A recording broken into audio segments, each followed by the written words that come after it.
Muy bien. En este capítulo, que corresponde al capítulo 4 del libro, vamos a ver sobre los receptores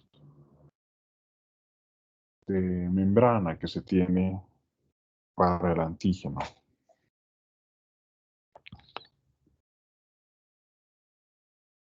Aquí podemos ver en esta diapositiva, en la mitad izquierda, un linfocito B. Y este linfocito B,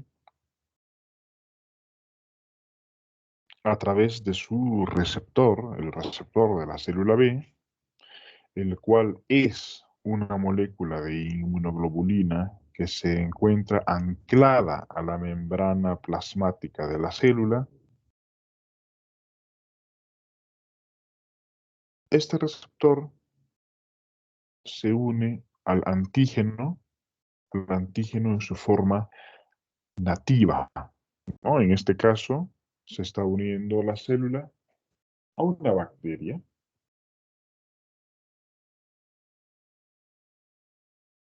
¿Cuál es la respuesta de esto? Como veremos, la respuesta de que haya un reconocimiento específico de un antígeno por parte de un receptor de célula B, finalmente va a ser la proliferación de esta célula, ¿no? Con muchas células hijas que tengan la misma afinidad por la molécula a la cual reaccionó la madre.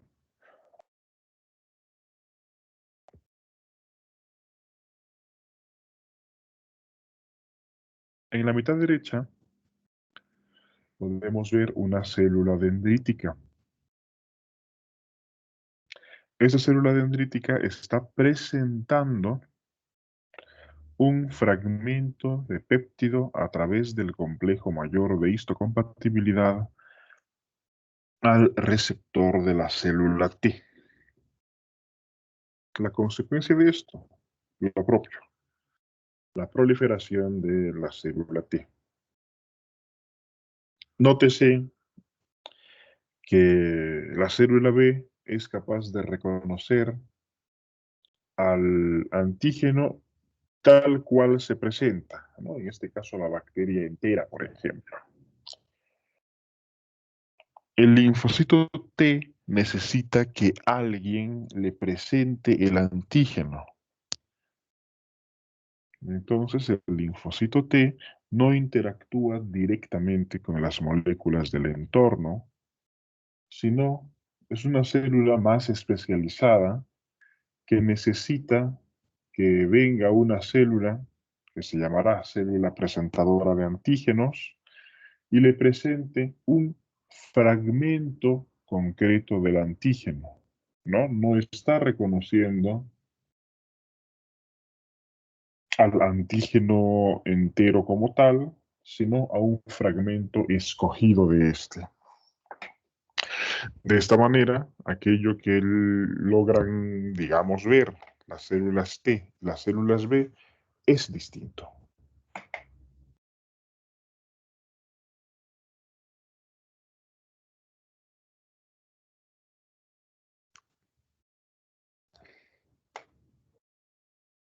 Aquí les hace un recordatorio de cómo se hace la molécula de inmunoglobulina, en este caso la inmunoglobulina de membrana. Y bueno, como lo recordarán, había la recomendación BDJ. A continuación de aquí se hace la traducción, ¿no? Primero la transcripción para tener un primer fragmento de ARN. Aquí pueden ver, ¿no? La parte variable, la parte constante de la cadena pesada. Y aquí ocurre un pequeño detalle. En este caso, las células vírgenes contienen un receptor de membrana de inmunoglobulina M. Pero lo que quiere denotar esta diapositiva es que si yo ya tengo mi recombinación, pero por algún motivo tengo problemas para poder manifestar la presencia de inmunoglobulina M en la superficie, en su defecto también voy a poder expresar la inmunoglobulina D. Por tanto, las inmunoglobulinas M y D son las únicas que pueden coexistir de manera conjunta en la superficie de los linfocitos B. En cambio, la expresión de IgG, de IgA o de IgE es exclusiva, ¿no? Una célula que tiene IgA solo tiene IgA solo de una clase. Pero las células vírgenes que contienen IgM también pueden contener, generalmente además es así, IgD.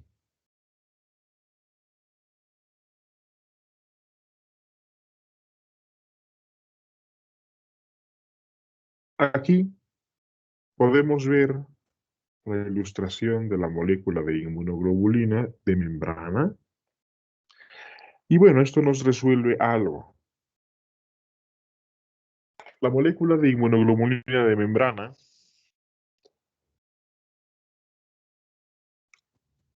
básicamente actúa como receptor para el antígeno a través de su FAB, pero igual que en otras moléculas de inmunoglobulina, las acciones efectoras ocurren por el lado Fc, que en este caso se encuentra prendido a la membrana plasmática de la célula.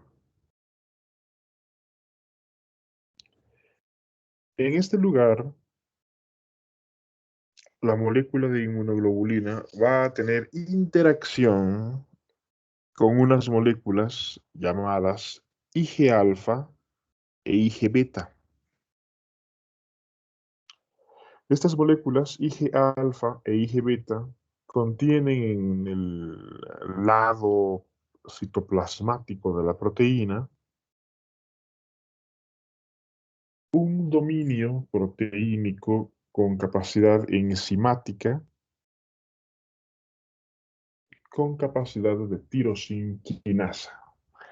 Como saben, las quinasas son una familia de moléculas caracterizadas por la capacidad de fosforilar a otras moléculas mediante la conversión de un fosfato de alta energía. O sea, básicamente, la quinasa más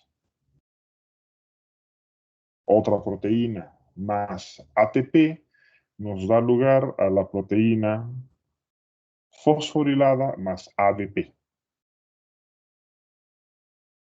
Así, esta molécula de inmunoglobulina de superficie va a tener contacto con el antígeno, pero pregúntense, ¿y de cómo sabe la célula que su molécula por arriba se ha prendido a un antígeno? ¿Cómo lo sabe?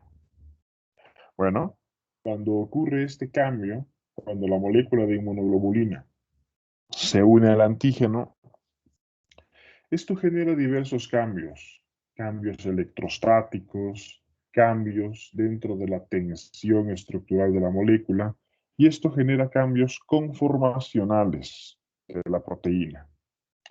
Estos cambios conformacionales van a repercutir en la interacción que tiene la molécula de inmunoglobulina con estos correceptores, las moléculas Ig-alfa e Ig-beta, permitiendo que éstas a su vez cambien de manera que su receptor ¿no? Bueno, el receptor va a cambiar a esas moléculas Ig alfa y Ig beta, y el dominio catalítico de esas moléculas Ig alfa y Ig beta también se va a activar. En este caso, este fragmento de dominio catalítico tirosinquinasa se llama ITAM, motivo activador inmunológico basado en tirosina, ¿no? Esas letras Y que pueden observar en los cuadraditos negros en la parte inferior de la ilustración son residuos de tirosina, ¿no? Pues, tirosinquinasa. Entonces, estos residuos de tirosina son los encargados de capturar el fosfato de alta energía y transferirlo a otra molécula.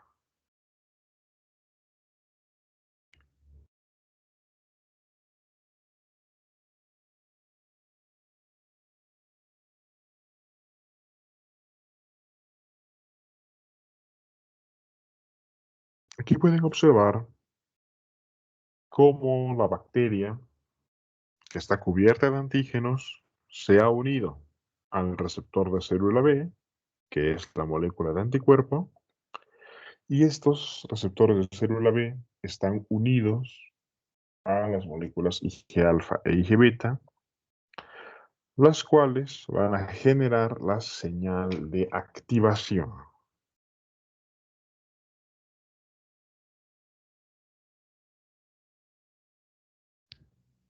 Aquí observamos de una manera similar a lo que habíamos visto anteriormente.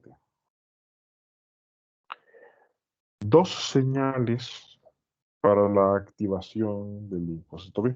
Ojo, no tiene que ser siempre así, ¿no? Pero digamos que esta es la forma más clásica. Tengo una señal 1 que consiste en la unión de la molécula del receptor de la célula B con el antígeno, ¿no? Ya saben, esto va a modificar a las proteínas Ig alfa e Ig beta. Esto va a ser la señal 1. Pero tengo una señal 2. La señal 2 es dada por el correceptor o el complejo correceptor del receptor de la célula B. Este está constituido por 4 distintas moléculas. Este LEU13 o CD225, el CD19, el CD81, el CR2, también conocido como CD21. Estas van a interactuar, en este caso, con el complemento que está presente en la superficie de la bacteria. Recuerden que la bacteria, por sus distintos polisacáridos, incluso también por si ya tenía otras moléculas prendidas encima, ¿no? Complemento, anticuerpos, va a quedarse con residuos de complemento en su superficie. Esto va a permitir que el receptor de complemento del complejo con receptor de la célula B se una a estos restos de complemento de la superficie de la bacteria. ¿Y qué con esto? Esto va a permitir una señal 2. Recuerden que dentro de toda la diversidad de anticuerpos existe también la posibilidad de que haya células que reaccionen frente a antígenos propios. Entonces, lo que normalmente pasa es que si tengo un linfocito B capaz de reconocer a una proteína propia, por ejemplo, esto no es suficiente para poder activar al linfocito, ¿no? Solamente nos va a dar la señal 1. Es algo muy similar a lo que habíamos visto con los linfocitos T cuando habíamos terminado de pasar el capítulo 1, donde el linfocito T ¿no? Reconocía al péptido a través del receptor de la célula T, pero esto no es suficiente para iniciar una respuesta porque siempre ese péptido puede ser propio. Y había una señal 2 que estaba dada por las moléculas B7.1 y B7.2 de la célula presentadora de antígenos que había sido expuesta ella a PAM o venía de un lugar con inflamación. Entonces, en este caso, la señal 2 consiste en que haya complemento por encima de lo que se esté uniendo al receptor de la célula B. Así que si yo tengo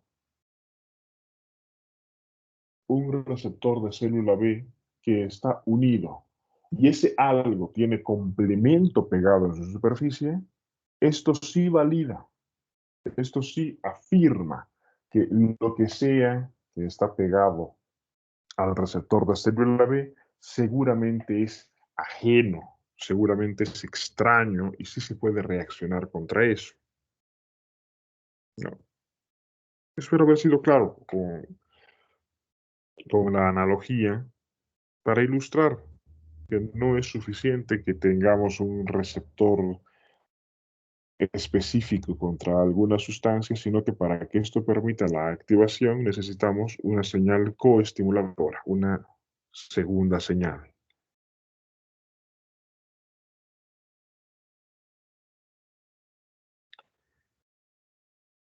Bien, esto es un experimento de cómo se hizo la determinación de distintos anticuerpos,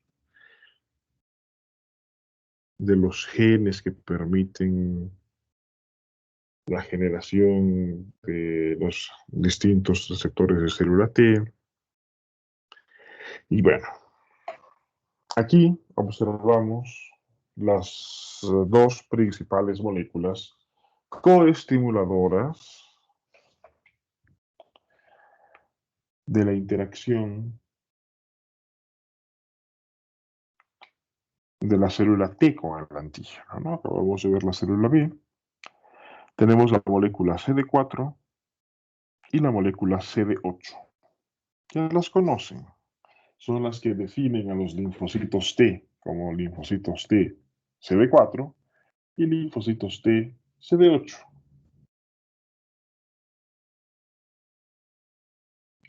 Ya lo saben, las células T CD4 son las helper. Este receptor CD4 permite la unión con el complejo mayor de histocompatibilidad de clase 2, es decir, las células presentadoras de antígeno profesionales.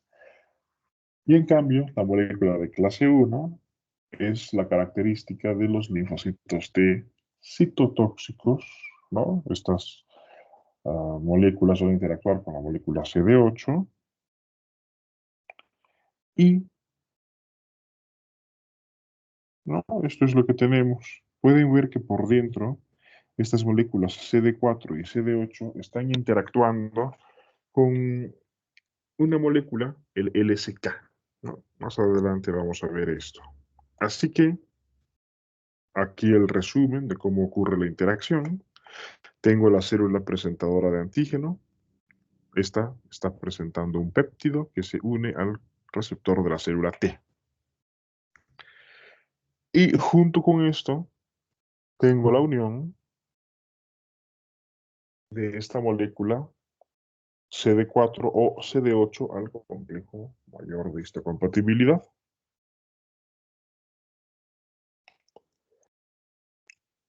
Como consecuencia, la unión de esta molécula CD4 o CD8 va a permitir que esta molécula LSK fosforile a los ITAM que están presentes en el complejo correceptor de la célula T.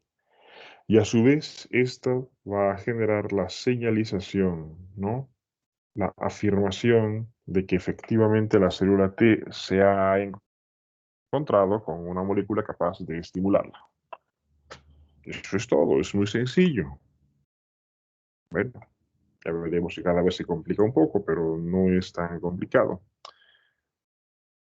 Los receptores de la célula T también tienen diversidad.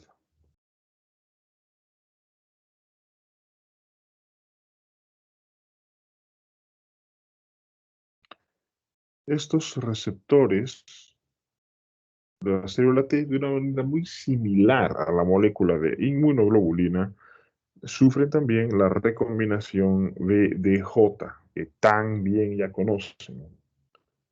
Entonces, ¿no? La recombinación BDJ, y en este caso, ¿no? En lugar de tener como teníamos los receptores, ¿no? Las cadenas pesadas de distintas clases y las cadenas ligeras, ¿no? Porque recuerden que la molécula de inmunoglobulina tiene cadenas pesadas ligeras. Aquí no tenemos eso, sino que directamente el homólogo de lo que vendría a ser la cadena pesada viene en dos clases. Por un lado tenemos los genes alfa y los genes beta del receptor de célula T. Las células T que vienen con un par de estos se llaman células T alfa beta. O también tenemos para elegir linfocitos T que contienen receptores gamma y delta.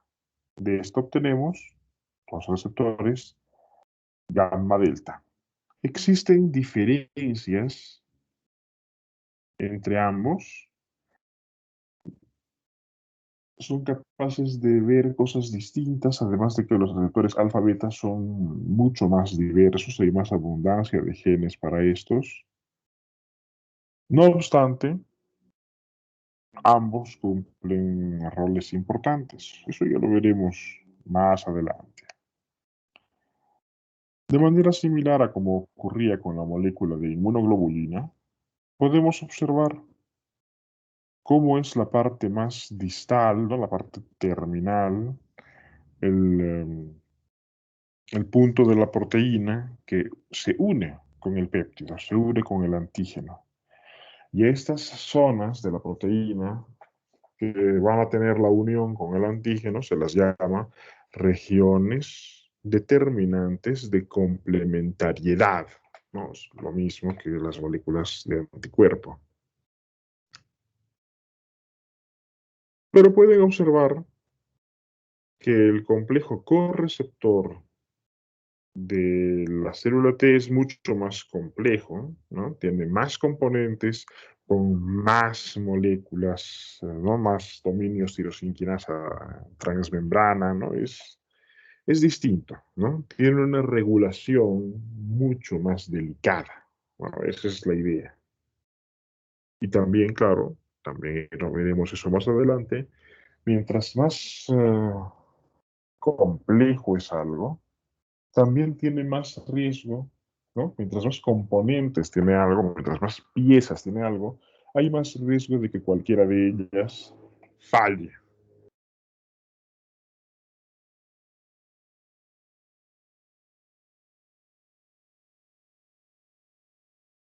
Aquí estamos viendo básicamente un recordatorio de lo que ya vieron con el reordenamiento y producción de las proteínas de las inmunoglobulinas. Ahora, bueno, aquí les muestra un poquito de cómo es que se llega a generar tanta diversidad de distintos aminoácidos a través del empalme.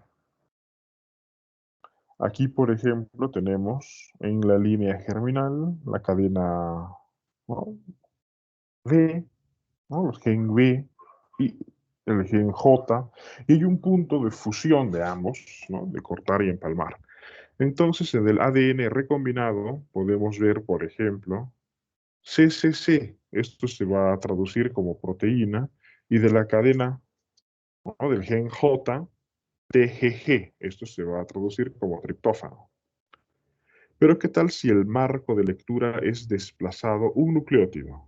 En lugar de cortar ese trocito CCC que está asombrado un poco más oscuro, en vez de eso tengo CCC, C, corto el fragmento CCT y por lo tanto me queda un CGG. Esto va a ser arginina. Avanzo un nucleótido más en este marco de lectura, ¿no? Y voy a recortar las letras C, T y G. Entonces voy a leer C, C y G, lo cual es prolina. Así que se puede observar cómo incluso ante la misma secuencia de nucleótidos, la deleción, el recorte de un triplete al azar va a ocasionar la traducción de un distinto aminoácido, ¿no? Este mecanismo tan sensible de error es justamente lo que permite la generación de tanta diversidad de moléculas. Vean, aquí más lo mismo.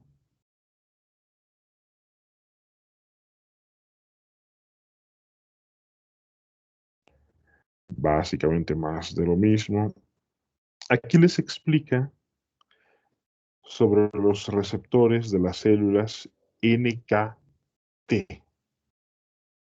Las células NKT básicamente son unas células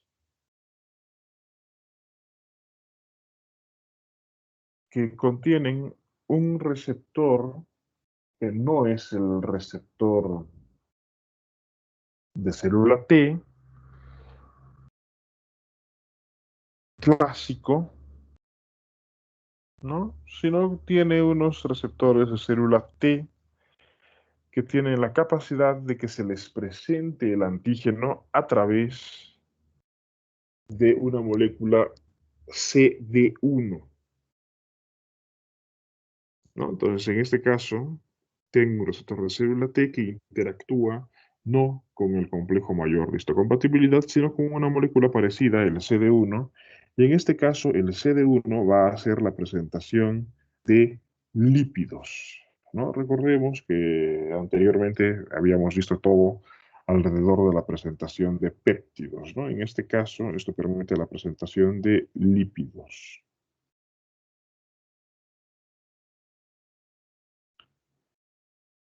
Aquí les hace el recordatorio de cómo funcionaban algunas cosas en las células NK. Básicamente, en la célula NK, ante las células propias sanas, la presencia del complejo mayor de histocompatibilidad va a servir de freno para inhibir la respuesta y como la célula no le está presentando ninguna cosa activadora, entonces no pasa nada. Ahora, ¿qué es lo que pasa si me falta el complejo mayor de histocompatibilidad? Ya no voy a tener la señal inhibidora. Y típicamente en esta escena, la célula suele tener además otros defectos, así que esto va a inducir la destrucción de la célula afectada. Pero también puede ocurrir que la célula sí conserve el complejo mayor de histocompatibilidad, pero tenga más señales activadoras, digamos que tenga anticuerpos pegados a la superficie. Eso también es capaz de inducir la destrucción de la célula.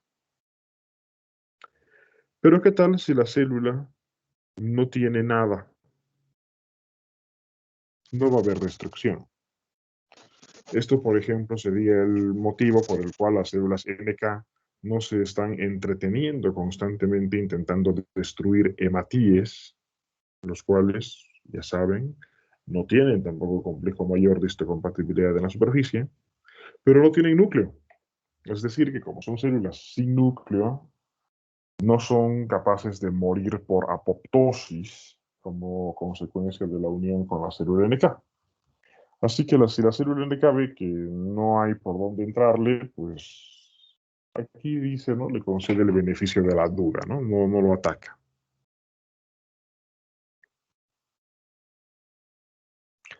Aquí les muestra algunos receptores de NK. Básicamente cabe recordarles algo. Los receptores de la célula T y de la célula B eran receptores especiales cada uno. Es decir, la célula T tiene un único tipo de receptor para el antígeno en su membrana, que es el receptor de célula T, pero de una célula T a otra, este receptor va a reconocer distintos antígenos. Esto no es el caso de la célula NK. La célula NK es parte de la inmunidad innata, ¿no? No tiene esta capacidad de ser específica para algún antígeno, sino que es más como una navaja suiza. Tiene numerosos receptores de membrana capaces de reconocer diversas secuencias de aminoácidos, diversas cosas, interactuar con otros receptores celulares y básicamente se van a dividir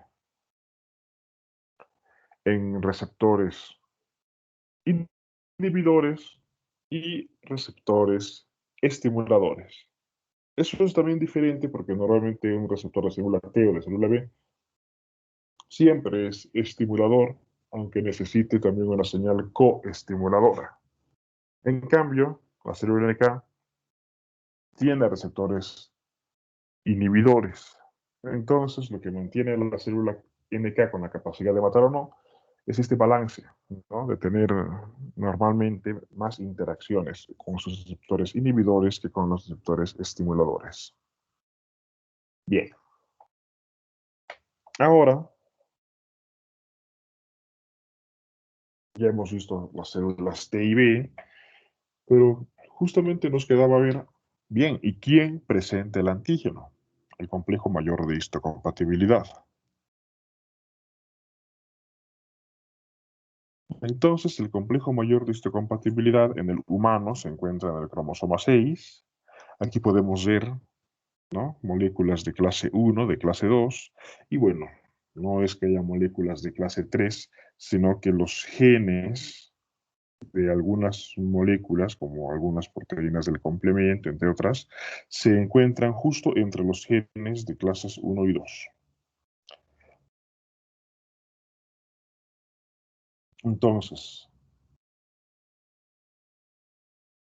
el gen del complejo mayor de histocompatibilidad de clase 1, ¿no? Los genes de esto, nos van a dar el antígeno leucocitario humano A, B o C, ¿no? Entonces, bueno, es un poco muy conceptual, ¿no? Pero el complejo mayor de histocompatibilidad es una definición y el HLA, ¿no? El antígeno leucocitario humano es otra. Pero el HLA básicamente es la proteína como tal, ¿no? La que está siendo expresada y el complejo mayor de histocompatibilidad se refiere sobre todo al gen.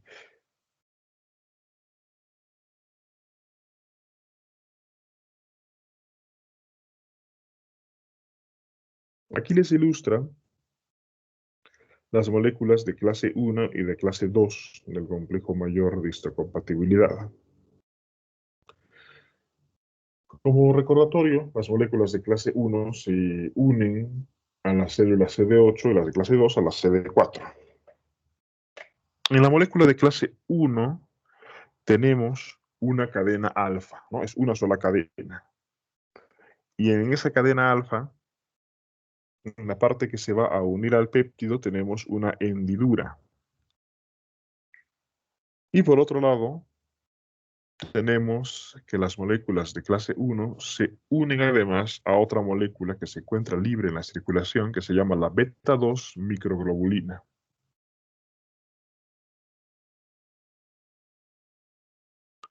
Por otro lado, la molécula de clase 2 está hecha de dos cadenas distintas, una cadena alfa y una cadena beta, ¿no? Entonces, nótese la similitud con la forma en que están hechos los receptores de célula T o que están hechas las moléculas de inmunoglobulina con cadena pesada y ligera.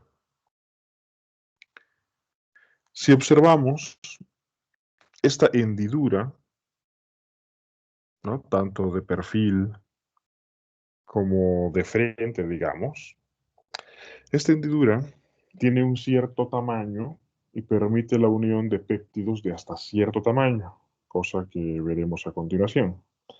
Aquí, por ejemplo, podemos ver unas moléculas.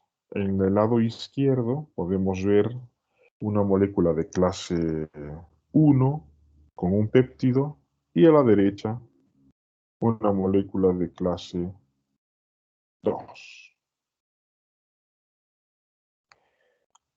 Nótese que la molécula de clase 1 tiene un receptor más, o sea, una hendidura más corta. Entonces, esto permite que apenas entre una cadena de aminoácidos de menos longitud. En cambio, en la molécula de clase 2 no existen los límites laterales, ¿no? O sea, básicamente se puede extender la molécula colgando por los extremos mucha más distancia. Esto permite que las moléculas de clase 2 puedan manejar moléculas más largas. Bueno, aquí les dice cuáles son los genes que están involucrados en la expresión de más o menos cantidad de moléculas de clase 2 en la superficie de las células. Y bueno, aquí les muestra otra cosa. Recuerden que las moléculas de la célula T y de la célula B eran escogidas al azar, ¿no? Esta analogía que les había dado de que la célula tenía para elegir pantalones, tenía para elegir camisas, tenía para elegir zapatos y además podía colocarse complementos, ¿no? Entonces todos nacemos con los mismos genes, o bueno, muy similares, ¿no? Pero depende del azar, depende del destino de la célula, cuáles de los genes expresa y qué ediciones al azar hace para tener todos los distintos miles de millones de moléculas de anticuerpos que te podemos tener. En el complejo de mayor histocompatibilidad no es así. El complejo mayor de histocompatibilidad lo heredamos tal cual de nuestros padres y punto. Entonces, bueno, aquí pueden ver, digamos, ¿no? El gen ancestral. Se darán cuenta de que tener al menos una copia del complejo mayor de histocompatibilidad es imprescindible para poder presentar el antígeno a las células T y de esta manera tener una respuesta inmunológica exitosa. Así que, como saben, siempre existen mutaciones de lesión de genes o de duplicación de genes, ¿no? Cuando existe una división incompleta, una repartición imperfecta del material genético en la meiosis.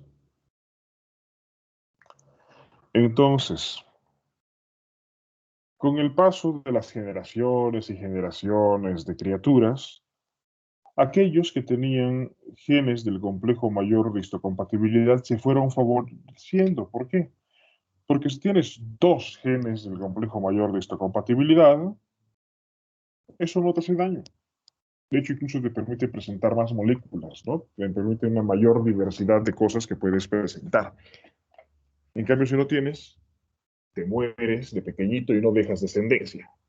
Así que con el paso del tiempo fueron repitiéndose, fueron duplicándose los genes del complejo mayor de histocompatibilidad y cada uno de ellos fue sufriendo mutaciones, llegando incluso al punto de que también se pueda tener la pérdida de alguno de estos genes, pero todavía con la funcionalidad del resto. Bien, entonces por darles un ejemplo patente actual, un poco exagerado, sí, pero para que vayan viendo por dónde va la cosa.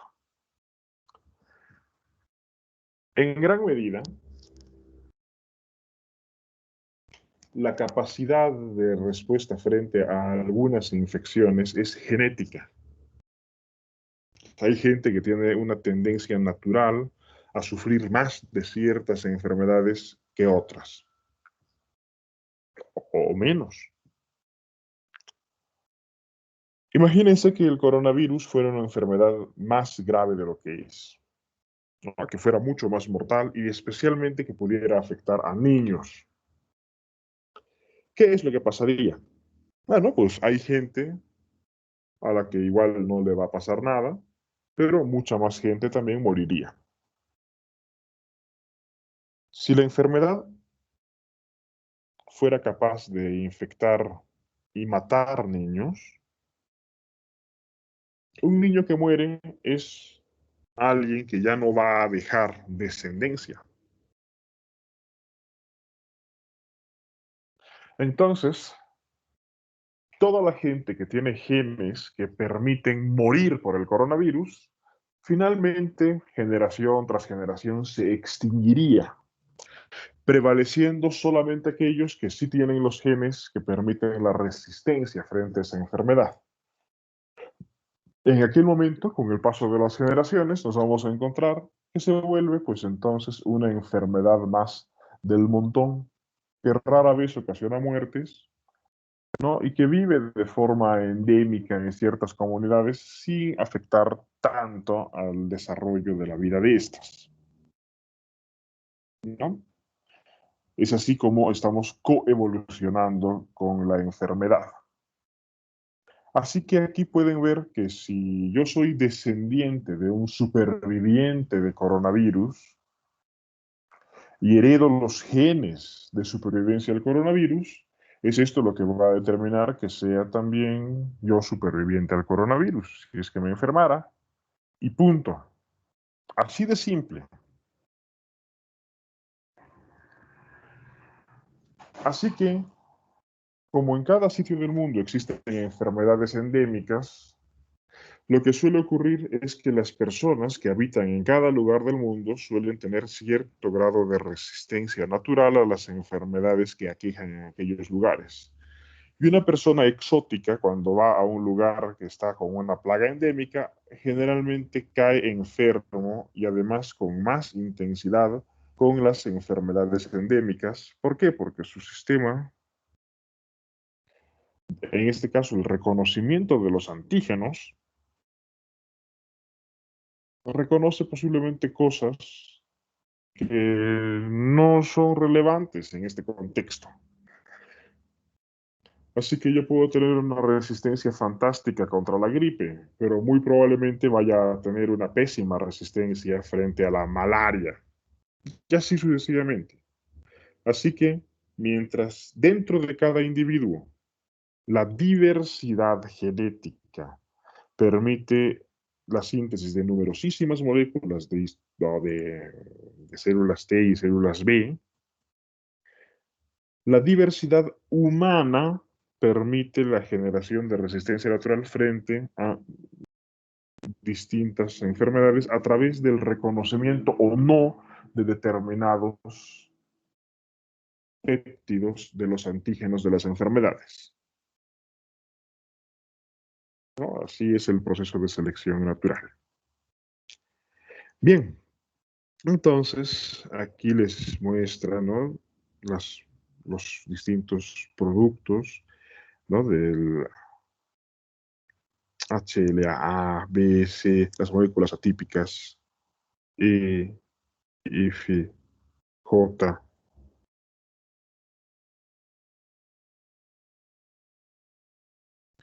Aquí de las moléculas de clase 2, ¿no? El de P, de Q, de R, pero también las moléculas de O, de M. Y aquí lo que les mostraba como las moléculas de clase 3, ¿no? Que no son otra que la 21 hidroxilasa, el gen del factor 4 del complemento, del factor 2, del factor B, estas proteínas del shock térmico A1A, A1B, ¿no? La linfotoxina A, la linfotoxina B y el factor de necrosis tumoral, ¿no? Todos estos genes se encuentran ahí en medio de los genes de clase 1 y de clase 2. Bueno, recuerdan que una variante en un locus, ¿no? En un determinado gen, se llama un alelo. Cada año se van descubriendo más alelos mientras se van haciendo más estudios en personas, especialmente personas de proveniencia distinta a los anteriormente estudiados. Nótese pues, que los más estudiados han sido descendientes de europeos, pues son la raza dominante en Europa y en Estados Unidos. Pero los biólogos suelen tener un interés justamente de visitar indígenas de distintas regiones del mundo, personas que han tenido aislamiento por distintos tipos de motivos, por ver justamente si en ellos hay predominancia de otras variantes genéticas. Entre las moléculas de clase 1 tenemos los genes A, B y C. Y como pueden observar, hay cientos de cada uno, ¿no? Hay cientos de variantes de A, cientos de variantes de B, cientos de variantes de C, y cada uno tenemos dos de estas. Yo tengo dos genes A, tengo dos genes B y tengo dos genes C. O sea, ya con solo eso tengo una enorme diversidad, ¿no? Tengo dos distintos genes A, ¿no? De cada uno de ellos hay más de 300 posibles distintos, de B y de C.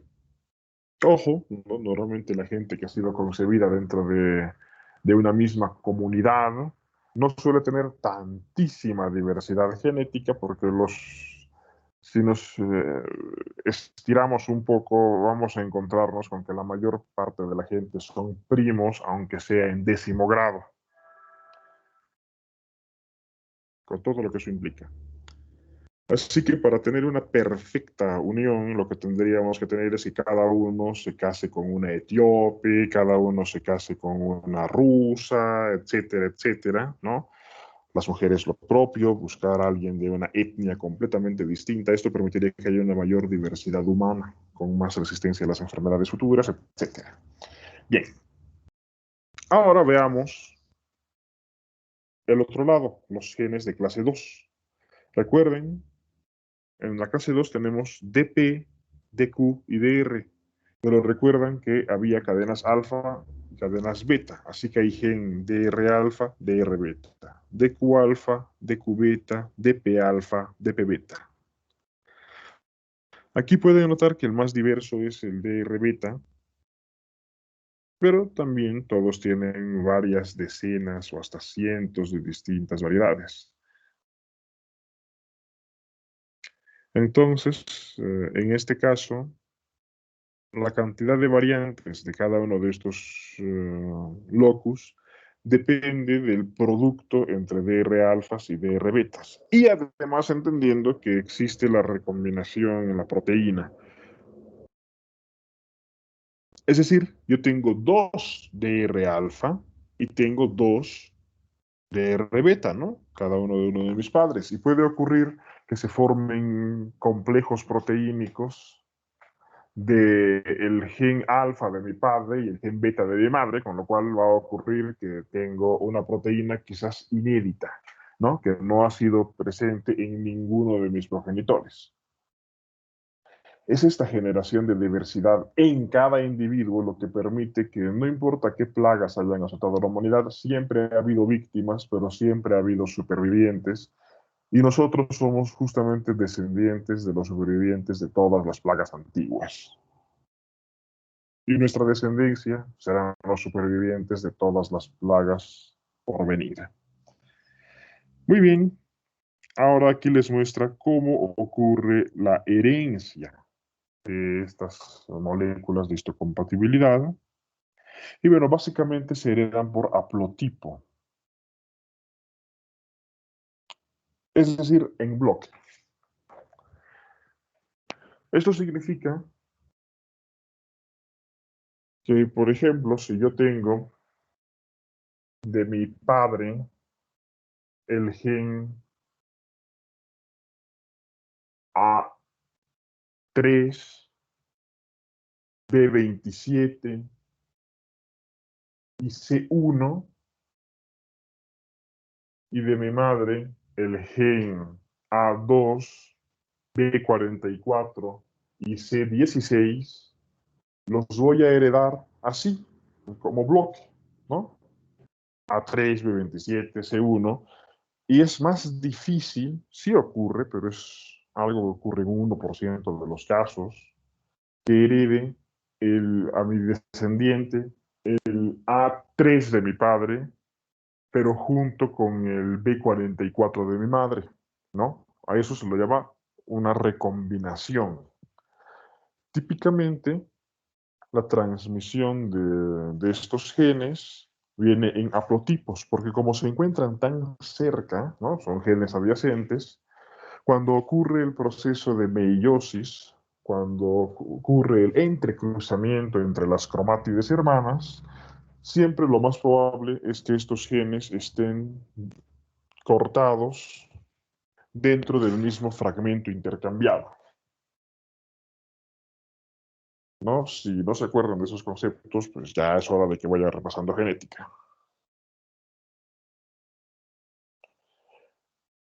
Entonces, aquí tenemos una cepa de ratones, unos ratones CBA, ¿no? En este caso, el fenotipo H2, el H2 es el HLA de ratón, tiene solamente esta proteína K, ¿no? O sea, el haplotipo clase K, ¿no? Que tiene, claro, su A, su B, su C y todo eso. Y si yo tengo anticuerpos anti-H2K, estos van a destruir a esos linfocitos de la cepa CBA. Este otro ratón de la derecha, el DBA2, tiene el D. A este D resulta que los anticuerpos anti-K no le hacen nada, pero los anti-D sí lo destruyen. ¿Y qué es lo que pasa en la primera generación de mezcla entre los CBA y los DBA? Pues que este ratón va a tener tanto los genes de papá y los de mamá. Es un híbrido que va a tener resistencia frente a las enfermedades a las que tenía papá y también a las de mamá. Y si se quiere demostrar la presencia de las proteínas, en este caso, pues doy el anticuerpo anti-K y anti-D y va a encontrarse la destrucción de las células con ambos. ¿Qué quiere decir esto? Que son codominantes. O sea, ningún antígeno de HLA prevalece sobre ningún otro, sino que cada quien expresa en igualdad de condiciones los antígenos heredados por cada uno de sus padres.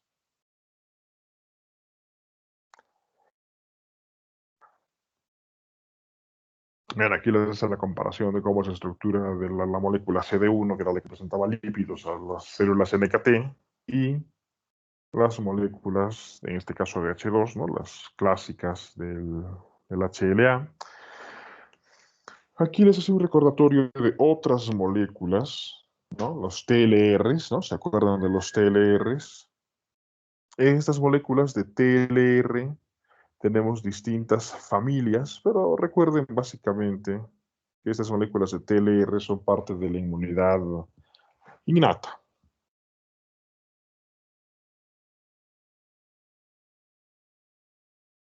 ¿No? Y bueno, ¿no? Les insiste mucho en eso, en la estructura del midosoma, ¿no? Estas moléculas MID88, la interacción con el IRAC, ¿no? Que son la cascada de señalización de estas moléculas TLR. Aquí les muestra estas moléculas, la dectina, ¿no? Bien, esto es poco interesante. Hasta aquí el temario para el examen del día jueves. Si es que no están de acuerdo con el horario de las 8 a 9 de la mañana para rendir el examen, por lo que sea, no me lo digan a mí. Si por lo que sea alguno de ustedes se hallara en situación de que tiene un cruce de materia, de práctica, de exámenes, está operando, lo que sea, díganselo a la dirección de carrera para que ellos a su vez me instruyan cambiar el horario del examen o ya tener previsión de que darán examen rezagado. Eso sencillamente. Como ya lo saben perfectamente, los exámenes son de selección múltiple sobre la plataforma de Microsoft Forms, ¿no? El examen se habilita en cierto horario, se cierra más tarde, ya lo habrán experimentado. El error más frecuente, todas las preguntas son obligadas de contestar, ¿no? Esto suele ser preferible para evitar un error más frecuente todavía, que es dejar muchas preguntas en blanco. Así que si no están todas las preguntas contestadas, no les deja enviar la planilla del examen. Y entonces uno de los errores más frecuentes que suele ocurrir es que les falte algún par de preguntas, no saben dónde, y se hagan pillar con el tiempo. Saben que si se atrasan siquiera una décima de segundo después del plazo, el sistema les va a decir, lo siento, su examen no ha sido entregado. Eso ocurre por distintas causas, porque estaban con otras ventanas abiertas, justo se les enlenteció el internet, su internet estaba malo ese día, montones de cosas. Pero una de las más frecuentes y es más prevenible en verdad es que hayan dejado preguntas sin responder y en consecuencia, por sus preguntas sin responder, cuando intenten enviar la planilla, les diga no se puede, ¿no? Y pierdan tiempo buscando las preguntas sin contestar y ya no les dejen enviar. Así que por favor, no envíen a último momento. Piensen que incluso el reloj de su computadora puede no estar sincronizado con Internet y que tenga variación de minutos con respecto a los servidores de Microsoft. Entonces, si quieren asegurarse de que su hora de la computadora coincide con los servidores de Microsoft, configuren la hora de su equipo, asegúrense de que esté actualizada y que el servidor de actualización sea time.windows.com. No, porque ya saben, ¿no? Así van a estar sincronizados con los servidores de Microsoft. Bien, entonces, envíen 2 minutos antes, así si algo falla de verdad. 3 minutos antes, si algo falla van a tener tiempo para poder rebuscar las preguntas que les falle, estabilizar su conexión de internet, lo que sea. Cada vez que contestan una de las preguntas, queda automáticamente registrada en el sistema. Piensen mal, piensen incluso en que tendrían que reiniciar su celular, reiniciar la computadora para poder enviar, ¿no? Entonces, si fracasan y no les funciona, dense tiempo, contesten con la suficiente anticipación. Hay más que suficiente tiempo para poder hacer esto de forma correcta. Por otro lado, yo ya estoy en perfecto conocimiento de cómo, pues justamente al dar exámenes en teleeducación, nada impide que tengan a su compañero puesto justo al lado y estén retroalimentándose de las respuestas y todo eso. Todo esto es auditable. Los horarios a los que cada uno entra a dar su examen, los horarios a los que cada uno termina de dar su examen, las respuestas erróneas, ¿no? Las respuestas correctas son iguales entre todos. Pero si justo yo me equivoco, las mismas preguntas que algunos compañeros y en el mismo sentido, especialmente si ese sentido es distinto al sentido común de los otros, esto ya hace sospechar fraude. En serio, contesten individualmente sus exámenes. Si no obtienen la nota que deseaban, no se aflijan. Esto va a diagnosticar justamente cuáles son sus áreas, faltas de conocimiento, para que puedan reforzar justamente sobre aquellos temas en que ustedes han notado que tienen carencia. La cuestión es que ustedes aprendan más, no que tengan mejor calificación. No se autoengañen. A la hora de la hora, no importa que les haya ido de verdad muy bien en sus calificaciones. Si el conocimiento no está dentro de sus cabezas, les va a ir mal. Porque nada de lo que vayan a hacer en el mundo real son más exámenes. Todo lo que hagan en el mundo real va a hacer ver gente casi siempre sin asistencia tecnológica. Muy bien. Con todo esto dicho, ¿tienen alguna duda? Doctor, el parcial va El parcial a nosotros nos ha llegado un cronograma que decía que está programado para las 5 de la tarde. Ah, perfecto, pues me hacen llegar eso y ya está, ¿no? Porque la instrucción que yo tengo ya desde siempre Es que es para las 8 de la mañana. Pero tranquilamente, sin perjuicio, me mandan eso. Saben que para mí nada más es cambiar la hora a la que está abierto. Y todos tienen que estar de acuerdo con lo mismo. Ya saben eso. Si todos están de acuerdo que efectivamente es a las 5 de la tarde, me lo escriben aquí en el chat, ¿no? Lo verifico y así sea. Doc, ¿cuántas preguntas van a hacer y cuánto tiempo? El tiempo es fijo, es 1 hora. Las preguntas típicamente son 50. Y de verdad no les tiene que interesar ni lo uno ni lo otro. Si yo fuera un dictador, les podría decir, muy bien, resuelvan esta pregunta. Obviamente son 100 puntos. ¿No? A ver. La principal preocupación de los que quieren saber cuánto tiempo tienen por pregunta es porque quieren hacer fraude. Así se los digo bien claramente.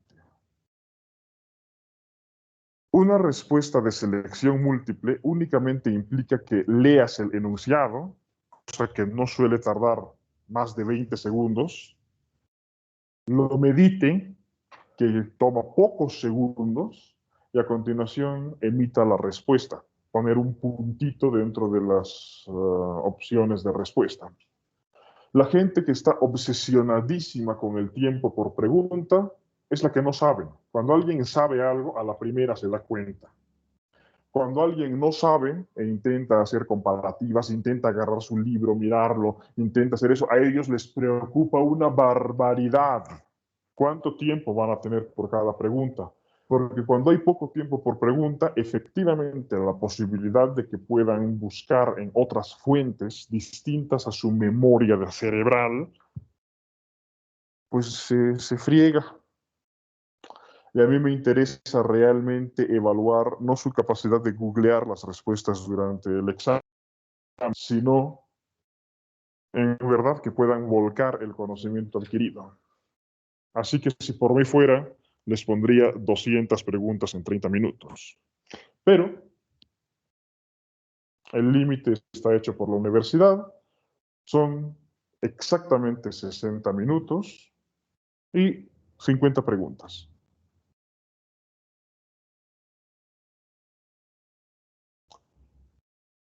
¿Más dudas? ¿Preguntas?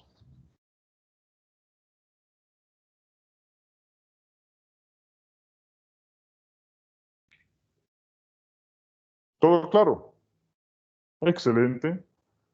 Entonces, que tengan un muy buen fin de semana. No, perdón, ¿podría especificar el temario, por favor? No voy a especificar nada. Ya he hablado muy claramente. ¿Qué temas van a entrar? Los que hemos pasado. ¿No sabes qué temas hemos pasado? Has llegado tarde. ¿En serio?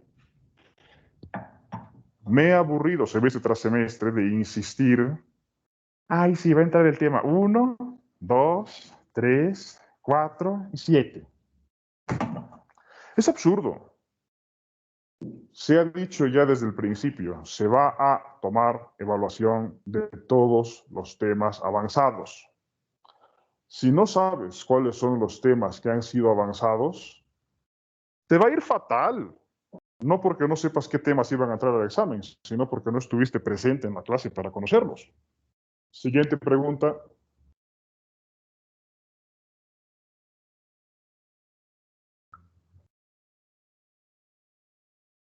Ah, por cierto, los temas que enuncié son efectivamente los temas para el examen de ahora. No sé si su atención profunda se dio cuenta de ello. ¿Más dudas?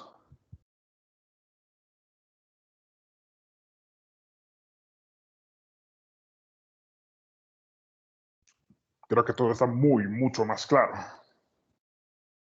Excelente. Que tengan un muy buen fin de semana. Cuídense. Nos vemos ya en la siguiente clase para hacer la revisión del examen. Ha sido un placer. Hasta luego. Chao, chao. Gracias, Doc. Hasta luego. Hasta luego. Hasta luego. Hasta luego. Chao. Hasta luego, doctor, luego. gracias. Hasta luego. No hay por qué.